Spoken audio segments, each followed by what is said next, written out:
doing it. The U.S. has repeatedly said that it's reluctant to arm the dissidents.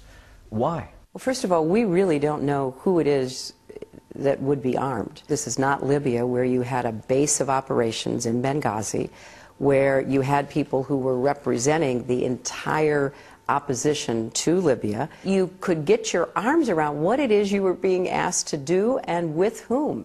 We don't have any clarity on that. But Madam Secretary, what's the fear? Well, on the ground, what is the fear of arming the rebels? What are we going to arm them with, and against what?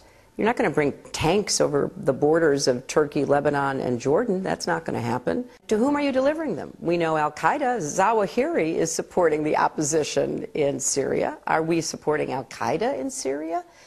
Hamas is now supporting the opposition. Are we supporting Hamas in Syria?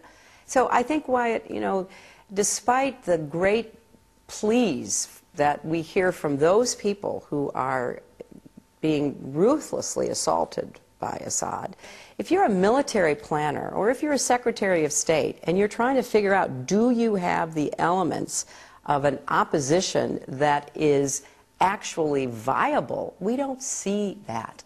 We see immense human suffering that is heartbreaking and a stain on the honor of those security forces who are doing it.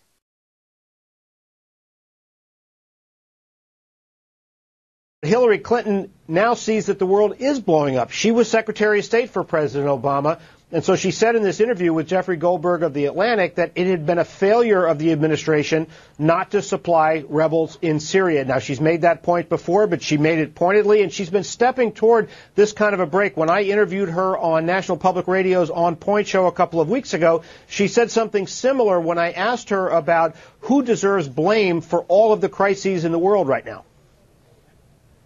Oh, well, I'm saying that, every administration, every party in the White House has the responsibility during the time it's there to do the best we can to lead and manage the many problems we face, and I think we did in the first term. Note that terminology. I think we did in the first term.